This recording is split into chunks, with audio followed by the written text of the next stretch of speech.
Paramatma is now demarcating. Why I am encouraging this Sagunopasana by doing yoga sadhana, I will tell you. Sreyo hi kleso adhikarastesham avyakta saktachetesam avyakta hi gatiru dukkham dehavat bhrivapite. This is the very important slokam for anybody who is telling that I am a bhakta. If you say that I am bhakta, means you should know this about this slokam. Kleso adhikarastesham avyakta saktachetasam. The unmanifested, worshipping unmanifested God is very difficult. Kleso adhikarastesham avyakta saktachetasam avyakta hi gatir dukkham dehavat bharvapyate. Those who are having this body sense, when they are embodied and when they are knowing that they are feeling that they are with the body, they can never worship the God who is beyond the body. That is, Vyakta can never worship Avyakta. Vyakta can never worship Avyakta. That's why it is impossible, it is very difficult to worship this Nirguna. Paramatma has clearly demarcated. Kleso adhikarastesham avyakta saktachetesam avyakta hi gatir dukkham dehavat bhirvapite. So here there is some more deeper meaning in it. Because we are with the sense of body. When you are having body sense, always we will feel that the God is also with the body. Because we are having mind. When you are having mind means this mind will always try to create God as a shape and name. So nobody can escape from this shape. But Paramatma says, Avyaktum Viktimapannam Manyante Mam Abuddhayaha. I am unmanifested, but these less ignorant, less intelligent people, they are going on. They are worshipping me as shape and they are disrespecting me. So in that way, Paramatma is scolding the people who are doing this worship, thinking that I am the body. But what about the people who are having body sense? Initially, you will have this worship on this what you call shape of the body. You will worship God as shape only. You will worship the God as a shape only initially because you are having body sense. But if you do sadhana and if you go on doing upwards, when you are going upward, when withdrawing the life force upward, you will be going on losing the body sense. When the body sense is lost, you will come to know that God is not the body, not the shape, but God is the divine light. That is the meaning underlining in this Sagunopasana. Sagunopasana means initially you may be having, you may be worshipping the God as shape, but gradually you will be devoid of this body understanding, and you will come to know that God is nothing but divine light. Here there is another steps. There are so many steps in this Sagunopasana. Sagunopasana, there are 4 steps. In Muttaka Upanishad and other Upanishads, everywhere we say that there are 4 varieties of salvation. These are called Salokya, Samipya, Sarupya, Sayujyas. These 4 upasanas, these mokshas, all these salvation, we think that there are 4 varieties. They are not 4 varieties, they are 4 steps of the same variety, that is salvation. What are those 4? Salokya, Samipya, Sarupya, Sayujyasa. Salokya means seeing, Samipya means going nearer to, Sarupya means becoming equal, and Sayujya means merging with each other. These are these 4 steps. But a practical yogi can feel first, he will go nearer to him. That when he is going upwards, the going upwards is called Samipyam.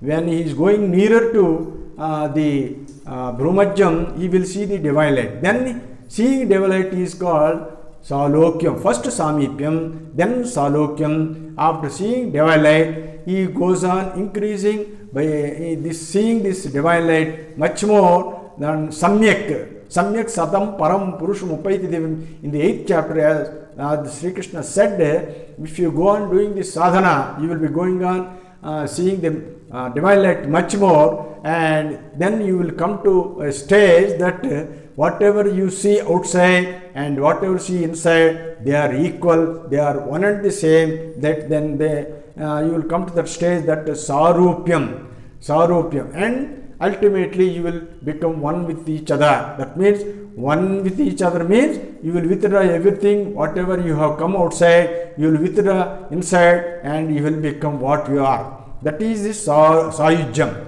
Our Gurudev used to give a very good example. Suppose there is a torchlight. When there is a torchlight, previously there used to be torchlight with 3 cells. The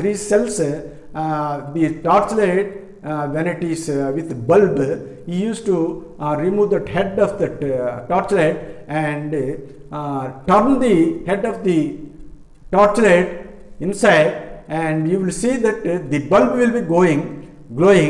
But if you turn the head of the torchlight and put it in front of the bulb, there will be another bulb glowing in the mirror of that torchlight. So you will see the bulb here, and if you turn the head of the torchlight reversely like this, you will see another bulb in the mirror of the torchlight. So when you keep them closer, you will see the same bulb as in the mirror also. That is called Sarupyam. Initially there will be Samipyam, Salokyam, Sarupyam. Then there will be Sayujam. These are the meanings of these 4 steps of salvation. Without knowing the practical aspect of it, most of the people, they are thinking that there are 4 varieties. No varieties. They are only 4 steps of this salvation. Samipya, Salokya, Sarupya, Sayujas. These are only possible by doing yoga sadhana only. That is called Sagunopasana. In that way, Paramatma has clearly demarcated between the Nirgunopasana and Sagunopasana. Yetu sarvani karmani maisanyasa matparaha ananyaiva yogena mam jayanta upasate. Now he is Paramatma is telling the yogi who is doing this yoga sadhana, Yetu sarvani karmani maisanyasa matparaha Ananyaiva yogena mam jayanta upasate. One who does this yoga and renunciate all the karmas and keeping his mind within me only, tehsham aham samudhatta mrityu samsara sagarat bhavami nacharat padha maya vesita chetasam. Tehsham aham samudhatta mrityu samsara sagarat. Here also Paramatma is telling that separately he is doing something to the sadhaka. That is actually when he is becoming that, he himself will become that. But bhakti already told that bhakti means you say that initially the God and the bhakta, they are separated and he will be worshipping. But that bhakti is the final bhakti, when the bhakta and the God will become one another, then only it is called real bhakti. Here also with the same meaning, but telling in a different way that tesham aham samurdhakta mrityu samsara sagarat. I will save the seeker, I will save the yogi from the mrityu samsara sagarat, from the death cycle and the samsaram also. Then one who is doing the yoga sadhana and renunciating all the karmas, bhavami nacharat padha maya vesita chetasam. When he is keeping his mind in me by doing yoga sadhana, I will save him from the mrityu samsara sagarat, save the cycle from the death cycle and the samsaram. मय्येव मन अधस्व मयि बुद्धिं निवेशयः निवसिष्यसि मय्येव अतवोर्धं न संशयः. Now Paramatma is telling from the top to lower level. From the top to lower level he is going on telling like this. If you reach in this birth or in the previous birth by doing yoga sadhana, suppose mayyeva mana adhasva, you keep your mind in me, mayi buddhim nivesyaha, you keep your intellect also in me, nevasishyashi mayyeva atavordham na samsayaha. Even after leaving this body you will be going on continued in me only. Atavordham means even after leaving this body means not this simple physical body. By leaving the three bodies, that is Sthola, Soshma, Karanadehas, gross, subtle and causal bodies. Leaving the body means not simply living outside, but leaving these three bodies and coming upward and entering to the Turiyam. That is called this living body. So, Atavordham Nasamsayaha means when you come to the Buddhi Guha, when you come to the Turiyam, you will be continued as me only. There won't be any repetition or coming into rebirth. That is whether you have done yoga in this birth or in the previous birth, but my intention is you keep all your mind and intellect within me only. If you keep your mind and intellect within me only, you will be continued as me only. Atavordham nasamsya adhachittam samadhatum nasaknoshamai sthiram abhyasa yogiktena tato mam ichchaptam dhananjaya. Now he is stressing again, Paramatma is stressing again. Adhachittam samadhatum nasaknoshi mai sthiram. If you are not capable of putting your mind in me, if you are not eligible or not capable, if you are not competent to keep your mind in me, abhyasa yogyuktena, that means already I have stressed to do yoga only, to do yoga, this Saguna Radhana only, but suppose because of any effort done in the previous birth, you can directly keep your mind in me. If you are not capable of keeping your mind, you have to do this abhyasa yogyuktena tato mam ichchaptam dhananjaya. Suppose if you are not directly capable of keeping your mind and intellect within me, you first do yoga, then only you can keep your mind. So for an ordinary man, not only ordinary man, any being who is born in this on this earth should do like this only. So adhachittam samadhatam nasiknoshamai sthiram abhyasa yogiktena tato mam ichchaptam dhananjaya. Oh Dhananjaya, you have to come like this. And he is now still lowering and telling in a relaxed manner. Abhyasopi asaddhosi, abhyasopi asamardhosi, matkarma paramo bhava, madadhapi karnan kurvan siddhim amapyase. Now he is telling that even if you are not competent to do this yoga also, if you are not capable of your putting mind in me, okay, or else you do yoga. Even if you are not competent or not strength enough to do this yoga, you can do my karmas. Abhyasopi asamardhopi, abhyasot api asamardhopi matkarma paramo bhava. You do my karmas. You madadhapi sarva karmanan kurvan siddhimavapyasi. For me only, if you do karmas, mat karmas means there are so many karmas pertaining to God only, not doing external karmas.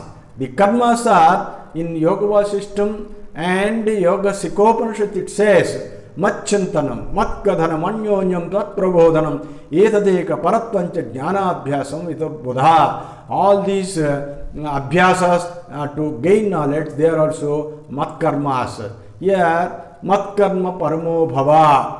Doing, if you are not capable of doing this yoga sadhana, you can do my karma by doing some devotional karma, and mostly by chanting the Vedas or the glory of the God. Like that, these will come under mat karmas, mat chintanam, mat kadhanam, anyonyam tat prabodhanam. So if you are not capable of doing yoga sadhana, you can do karma also. He is again still realizing adhayetatpi abhyatpi asaktosi. Even if you are not capable of doing this my karma, that my yogam kartum madhyogam asritaha, even if you are not capable of adha etat jappi asaktosi kartum madhyogam asritaha sarva karma phalatyagam tatakuru yatatmavan. At least you do all these karmas, even the external karmas also, but simply dedicating the fruit of the karma to me, then you can do karma. That is the least possible karma you can do. But of course, this is not at all possible.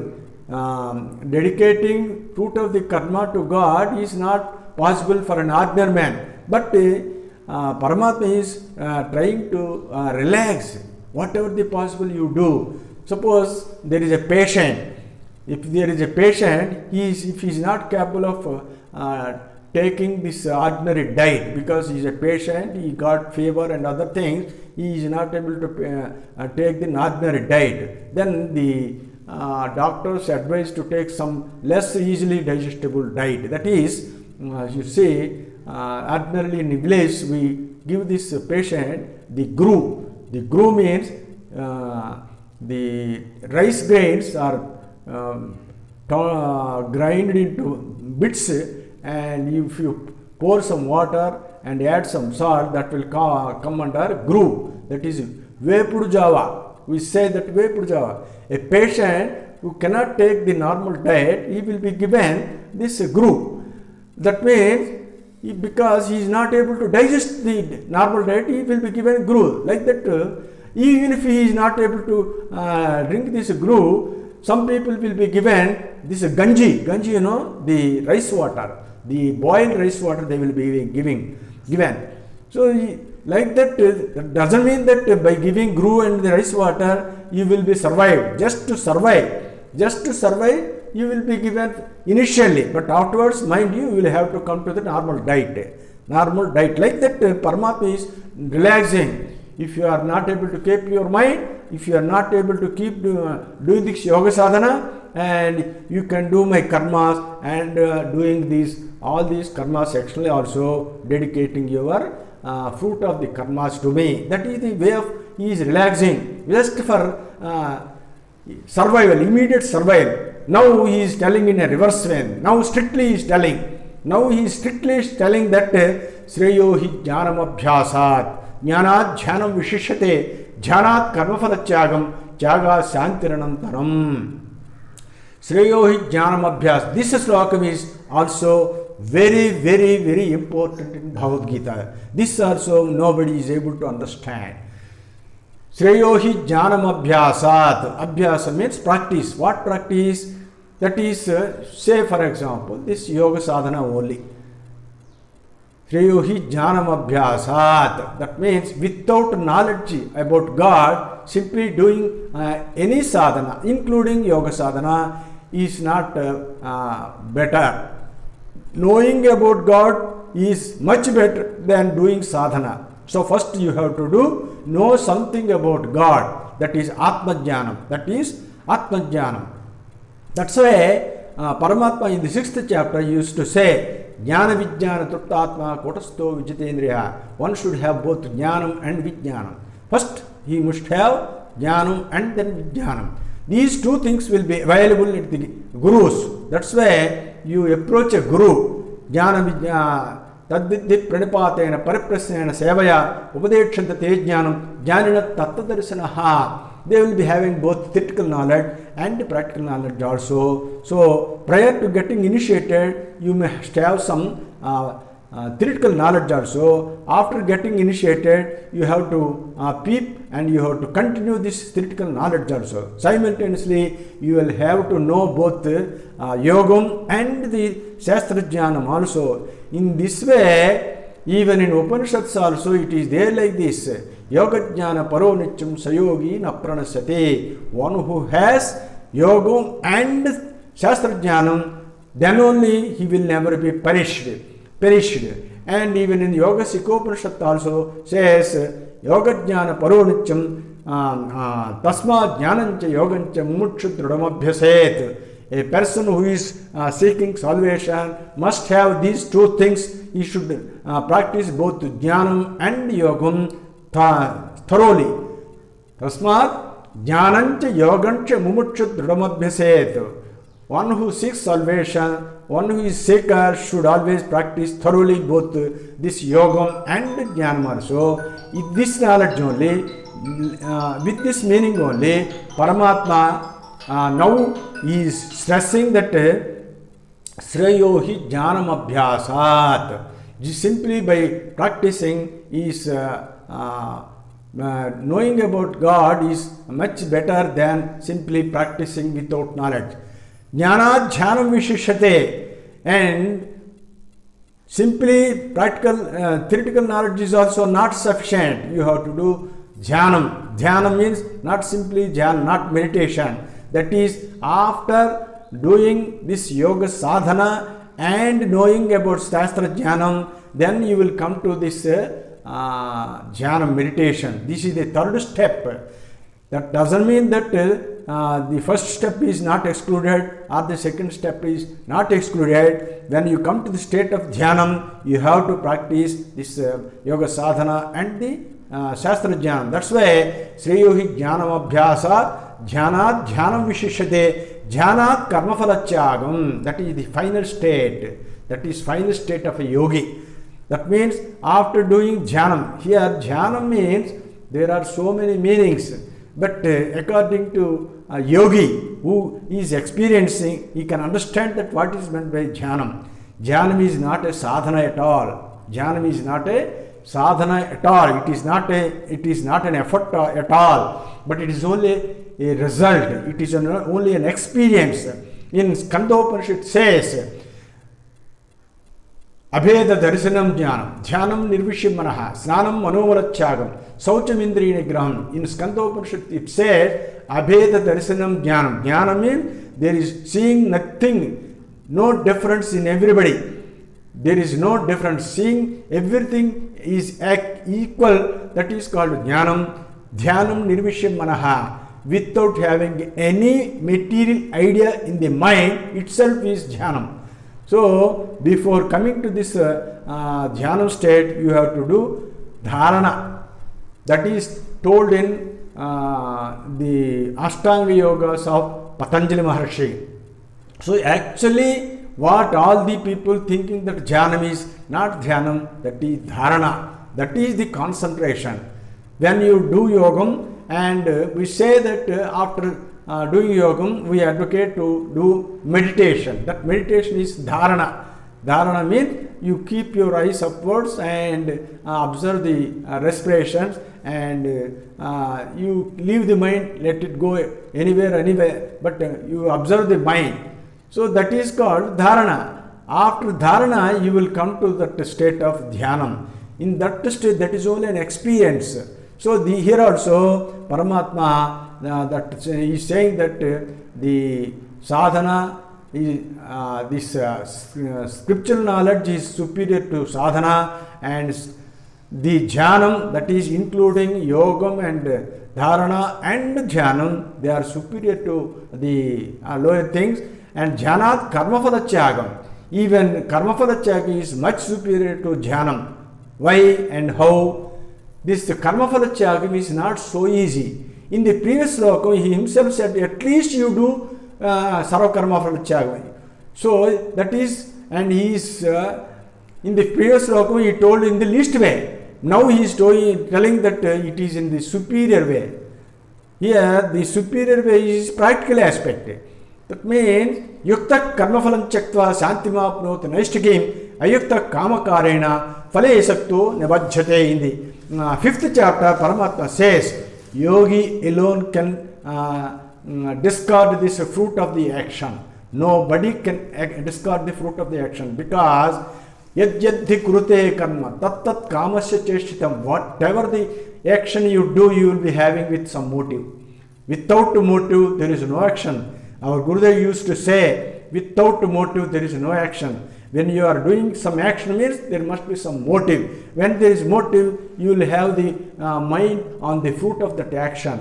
So without motive, if you want to do, you have to discard the fruit of the action by keeping the mind in the Paramatma. That can be done only by the yogi. That is, yukta karmaphalam chaktva shantimapnoti naishtikim. Ayuktaha kamakarena phale sakto nibajjate. Non-yogi can never discard this fruit of the action. Only the yogi can get away from this fruit of the action. That's why Jhanat karmaphala tyagam. The karmaphala tyagam is the much superior to jhanam also. That is the final state of this yogic experience. Tyaga santir anantaram. Naturally, after getting discarded of all these fruits of action, his mind will be always staying inside only. Then he will get the peace of mind. In the fifth chapter also, sarva karmani manasa sajasaste sukhumvasi navadvare pure dehi naiv kurvan nakarayan. When his entire mind, intellect, senses, life force, whatnot, when he kept all these things in the turiyam, naturally he will get the peace of mind. Jaga Shantiranantaram. Till now he has told that the Nirgunopasana and the Sagunopasana, difference between the Nirgunopasana and the Sagunopasana. Now, after combining these two upasanas, how a yogi, how a bhakta will behave like that, now he started in the next coming slokas like that. Adveshta sarvabhutanam maitra karunayevacha. Without having any hatred towards any living being. Adveshta sarvabhutana maitra karunayevacha. He will be doing friendship and he will be more compassionate. He will show sympathy, kindness. There are 35 qualities Paramatma is going to tell in the coming sloka. These are 35. One is, that is, Adveshta sarvabhutam, without any hatred towards the beings. Maitra karunayevacha, by having friendship and compassionate. Nirmamo nirahankaraha, without any having any minus and I-ness. That means without any affection towards body, his body sense or belongings. Nirmamo nirahankar, without any egoism. Samasukha sukakshami, and by balancing both pain and pleasure. And kshami, by endurance or forbearance. That means patience. All these qualities a yogi will have.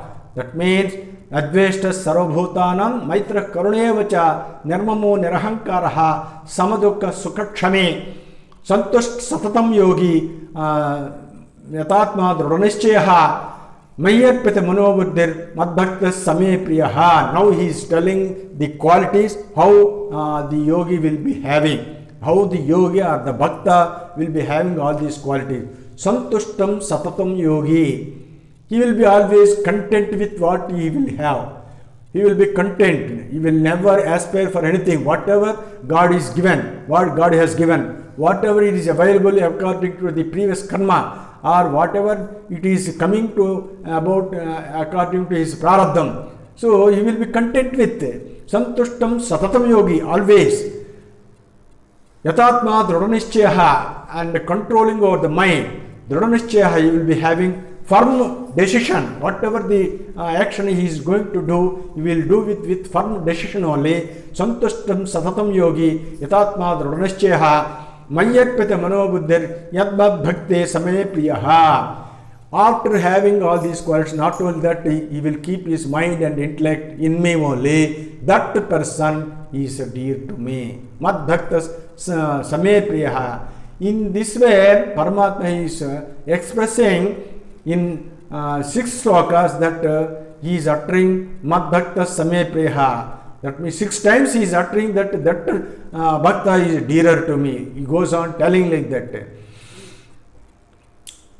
Yasman no udvijito lokan, lokan no udvijite cheha, harsha marsha bhaya krodha, bhayodvegar mukter yad bhakta same priyaha. Yasman no udvijite lokaha, lokan no udvijite cheha. That means a yogi or a jnani or a bhakta, whoever is there, he will be never be harm to anybody. He will be never fearful to anybody, but he will be going and helping others only. He will be never fearful or harmful to anybody. But like that, no being will never be harmful to the yogi. He can never do any harm to yogi because he is having enormous energy. When he is having energy, nobody can do harm. Nobody can do harm to a yogi. Like that, even the yogi who is having energy also, he will never think to do any wrong to or harm to any creature, because he is much compassionate, because he will show pity upon them by seeing their innocence, and by suffering he will show pity, so he will never be harmful to the others. Harsha marsha udvegaihi. That means even he will never be overwhelmed with joy. He will never be overwhelmed with joy. Harsha amarsha. He will be never envious by seeing others' prosperity. Harsha amarsha bhayad. He will never be fearful. Udvegaihi. He will be never be anxious. And bhayodvegir muktas yad bhakta same priyaha. One who has got all these qualities, he will be dear to me. Anapeksha sutidaksha udaseno gatavyadaha sarvarambha parityagi yad bhakta same priyaha. Now he is again telling anapeksha, one who never desires anything. He will never aspire anything from this world. Suchi, now again I told you, Suchi means the Bahya Antara Indriya Nigrahas. That means controlling over the external senses and the internal senses. And Daksha means one who is competent, one who is capable of achieving anything. Here Daksha means one who does this pranayama or sadhana without leaving, without any break. Without any break, one who continues this sadhana, he can only be called as Daksha. Daksha means competent. Anapeksha sutir Daksha udaseno gatavyadaha. Udasana means he will never be concerned with anything. He will be always unconcerned, and he will be in different way, but he appears to be